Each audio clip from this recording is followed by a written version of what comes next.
उत्तराखंड परिवहन महासंघ ने मुख्य चुनाव आयुक्त से राज्य में आम चुनाव मई से पहले करने की मांग की है। इस संबंध में उत्तराखंड परिवहन महासंघ के अध्यक्ष सुधीर रॉय ने मुख्य चुनाव आयुक्त भारत सरकार को एक पत्र भी भेजा है।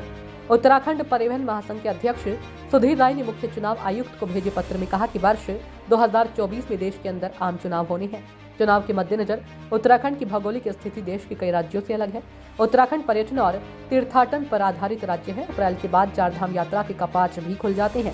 मुख्य रूप से चारधाम यात्रा मई जून जुलाई तक चलती है। उसके बाद बरसात का समय आ जाता है।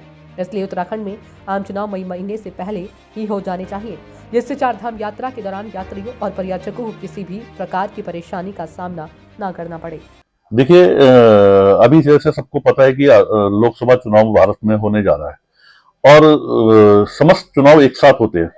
तो हमारी क्या है कि जो हमारे उत्तराखंड राज्य है, इसकी भौगोलिक जो परिस्थिति है वो अन्य राज्यों से भिन्न है, क्योंकि हमारे जो चारधाम यात्रा है, जो विशेष चारधाम यात्रा का जो महत्व है हमारे उत्तराखंड प्रदेश में, वो मई माह से जो है उसकी शुरुआत हो जाती है और उसी मई माह में जो है समस्त प्रदेशों से जो है हजारों लाखों की संख्या में श्रद्धालु आते हैं। और वो जो पीक पॉइंट होता है, अगर उसी समय पे, और वो आर्थिकी की रीढ़ है, हमारा जो चारधाम यात्रा है वो पूरे उत्तराखंड की आर्थिकी की रीढ़ है। अगर उसी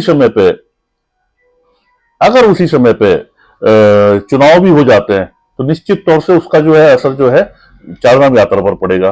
और जब चारधाम यात्रा चुनाव की अगर हम बात करते हैं तो चुनाव का असर जो है वो चारधाम यात्रा का असर चुनाव पे भी पड़ेगा। तो ये दोनों एक दूसरे के पूरक हो जाते हैं।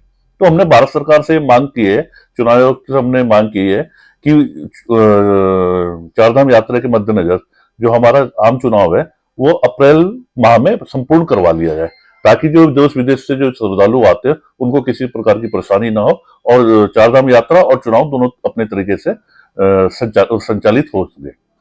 तो ये मांग हमने जो है चुनाव आयोग से की है।